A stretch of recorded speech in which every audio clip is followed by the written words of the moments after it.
Bonjour, cette vidéo s'adresse à des élèves de première technologie qui sera question de schéma de Bernoulli et on va répondre à la question peut-on répondre au hasard à un QCM. L'énoncé de l'exercice est le suivant. Le jour du bac, un élève répond au hasard à 4 questions indépendantes d'un QCM. Un QCM, c'est quoi? C'est un questionnaire à choix multiples. Chaque question comporte 4 réponses, dont une seule est exacte. X est la variable aléatoire qui compte le nombre de bonnes réponses de l'élève. Premièrement, il va falloir justifier que cette situation est associée à un schéma de Bernoulli. Deuxièmement, il faudra construire un arbre pondéré illustrant la situation. Troisièmement, petit a, calculer la probabilité que l'élève n'ait aucune bonne réponse, et il faudra apparemment arrondir au millième. Petit b, en déduire p de x supérieur ou égal à 1. Interpréter ce résultat par une phrase. Et enfin, petit c, quelle est la probabilité que l'élève ait trouvé les 4 bonnes réponses? Un petit rappel ici, l'écriture 6e 0 moins 0,3. Une calculatrice signifie tout simplement 6 multiplié par 10 puissance moins 3. Alors, avant de commencer cet exercice, un petit rappel, une épreuve de Bernoulli, c'est une expérience aléatoire à 2 issues, et rien qu'à 2 issues. L'une est souvent appelée succès, et notée S, et l'autre est souvent appelée échec, et notée S bar. Et maintenant, dans l'exercice, on parle de schéma de Bernoulli. Et bien, un schéma de Bernoulli, c'est rien d'autre qu'une répétition d'épreuves de Bernoulli identiques et indépendantes.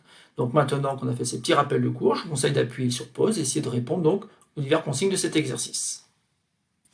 Alors passons à la correction de cet exercice, à commencer par cette première consigne que je l'espère vous avez bien travaillé et que vous avez su répondre. Donc il s'agit ici de justifier que cette situation est associée à un schéma de Bernoulli. Et ici donc avec l'histoire du questionnaire choix multiple, qui comporte donc 4 questions, pour chacune d'elles il y a 4 réponses possibles et une seule qui est exacte. Donc en fait on reconnaît ici la répétition de 4 épreuves, et pour chacune d'elles on peut poser S, l'événement, l'élève a bien répondu à la question. Ou encore, puisqu'il répond au hasard, S, c'est l'événement, l'élève a choisi la bonne réponse. Et justement, puisqu'il répond au hasard, on peut poser que P de S, et ben c'est 1 quart. Pourquoi 1 quart? Tout simplement parce qu'il n'y a qu'une seule bonne réponse sur les 4 possibles. On peut dire donc que chaque question du QCM est une épreuve de Bernoulli dans le sens où il n'y a que 2 seules issues possibles, S et S bar.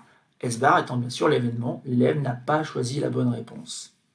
On reconnaît donc une répétition de 4 épreuves de Bernoulli identiques et indépendantes. Alors pourquoi identiques et indépendantes? Tout simplement parce que quelle que soit la question qui est posée, on est toujours face à 4 réponses possibles, dont une seule est juste. Et donc la probabilité du succès, c'est toujours 1 quart. Et pourquoi ces questions donc, pourquoi ces épreuves sont indépendantes? Tout simplement parce que vous ayez bien répondu à la première question ou que vous ayez mal répondu à cette question, et bien pour la question suivante, pour la deuxième question, ça n'influe pas sur les probabilités. Donc on est bien sur une répétition de 4 épreuves de Bernoulli, donc identiques et indépendantes. C'est exactement ce qu'on appelle un schéma de Bernoulli. Et maintenant donc on va pouvoir passer à la consigne suivante où il s'agit de construire un arbre de probabilité justement associé à cette situation. Et forcément, donc l'arbre pondéré qui va illustrer cette situation est un peu pénible à construire puisqu'il contient bien sûr un grand nombre de branches puisqu'on doit représenter en fait la répétition de 4 épreuves identiques et indépendantes de Bernoulli. Avec une probabilité de succès égale à 1 quart, d'ailleurs 1 quart on peut très bien l'écrire 0,25, et une probabilité d'échec en fait qui correspond tout simplement à 3 quarts, et 3 quarts c'est 0,75. Voilà. Donc après, ce qui est un peu pénible, un peu fastidieux, c'est de compléter donc chacune des branches avec ses poids. 1 quart pour la probabilité du succès et donc 3 quarts pour la probabilité de l'échec. Et une fois qu'on a eu le courage donc, de compléter cet arbre-là, donc avec les poids 0,25 et 0,75, on rend bien compte que ça commence à être un peu pénible cette histoire d'arbre, et c'est bien pour cela qu'en classe de terminale, vous aurez des propriétés qui vous permettront de gagner du temps et surtout d'éviter de construire cet arbre pondéré. Mais en classe de première, on n'a pas d'autre choix que passer par la construction de cet arbre. Et pourquoi donc a-t-on besoin de cet arbre-là? Tout simplement pour répondre à des consignes comme calculer la probabilité que l'élève n'ait aucune bonne réponse. Et donc pour que l'élève n'ait aucune bonne réponse, ça correspond tout simplement à la situation où chacune des épreuves de Bernoulli s'est terminée par S bar. Autrement dit, l'événement S bar s'est réalisé. C'est réalisé donc lors de la première épreuve, lors de la première question, donc ça veut dire qu'en fait on emprunte ce chemin-là sur l'arbre.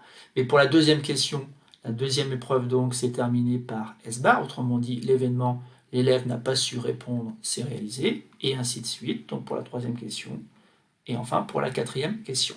Et bien sûr, vous l'avez bien compris, pour obtenir donc l'événement l'élève n'a eu aucune bonne réponse, il n'y a qu'un seul schéma ici possible sur l'arbre, puisque ça correspond en fait à l'événement S bar, S bar, S bar et enfin S bar.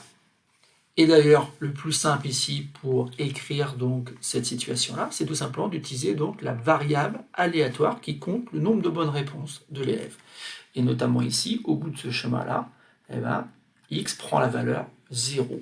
Et ce qu'on demande de calculer ici, c'est tout simplement la probabilité que cette variable aléatoire x prenne la valeur 0. Et la propriété nous dit tout simplement qu'on a juste à multiplier donc les probabilités qu'on rencontre sur ce chemin. Donc ça fait 0,75 multiplié par 0,75, multiplié à nouveau par 0,75, multiplié encore par 0,75.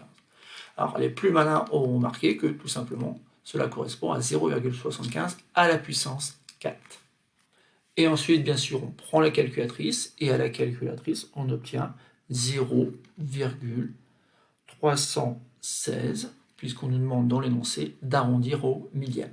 Donc la probabilité que l'élève n'ait aucune bonne réponse, elle est quand même assez élevée ici, parce qu'on pourrait traduire par tout simplement 31,6% environ.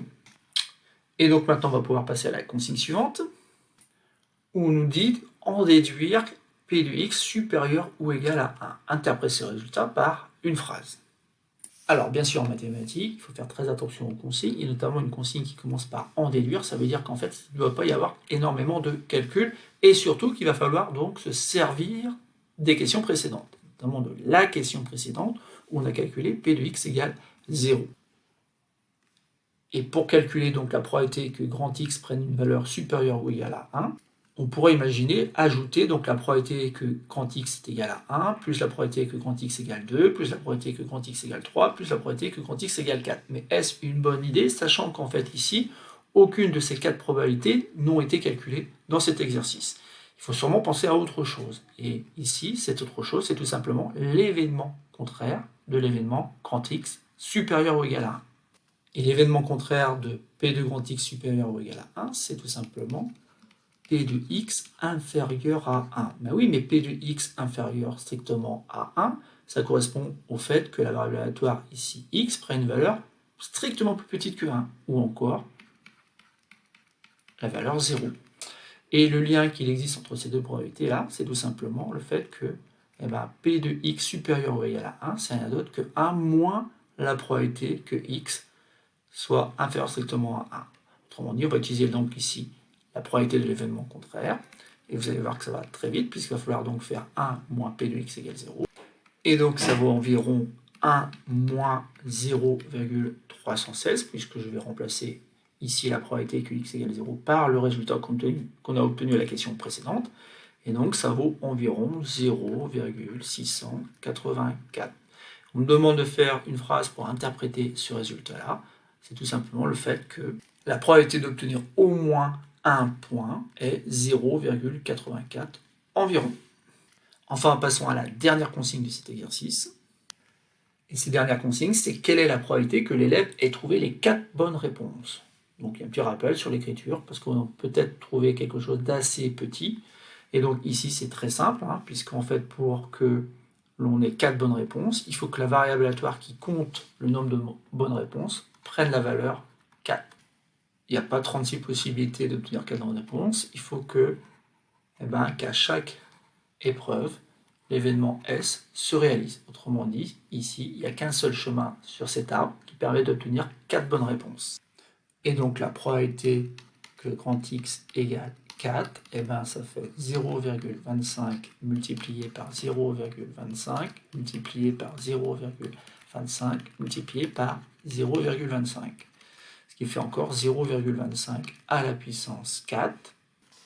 Et alors, suivant le modèle de calculatrice que vous allez utiliser, soit vous avez une calculatrice qui date un peu, et dans quel cas, donc, lorsque vous tapez 0,25 à la puissance 4, vous allez obtenir 3,9, 0,6, 25, etc., avec un petit e ici.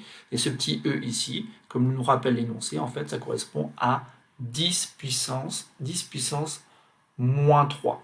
Alors, ce 10 puissance moins 3, vous devez être capable aussi de l'interpréter. dans le sens où il faut être capable de réécrire ce nombre-là avec une virgule, autrement dit en écriture décimale. Et donc ici, il va falloir déplacer la virgule de 3 rangs donc vers la gauche, parce qu'en fait, il faut rendre ce nombre-là plus petit. Donc si je déplace de 3 rangs vers la gauche, j'obtiens tout simplement 0,0039. Je vérifie, la virgule est entre le 3 et le 9, je l'ai bien déplacé de 3 rangs donc vers la gauche. Donc en fait ici la probabilité que x prenne la valeur 4, forcément c'est quelque chose de très faible, c'est une probabilité qui est très faible. Ça correspond finalement à peu près 4 millièmes, 4 chances sur 1000 d'obtenir les 4 bonnes réponses. Et donc cet exercice est terminé, néanmoins on peut répondre à la question de départ, c'était tout simplement est-ce que c'est intéressant de répondre au hasard à un questionnaire à choix multiple. Dans ce questionnaire à choix multiple, on peut estimer que oui, il faut mieux répondre au hasard que ne pas répondre du tout, puisque en fait vous avez environ 68% de chances d'obtenir au moins un point. Par contre, pour ce qui est d'obtenir les 4 bonnes réponses, forcément, ici, ça ne risque pas d'arriver très souvent, puisque vous n'avez que 4 chances sur 1000 d'obtenir ces 4 bonnes réponses.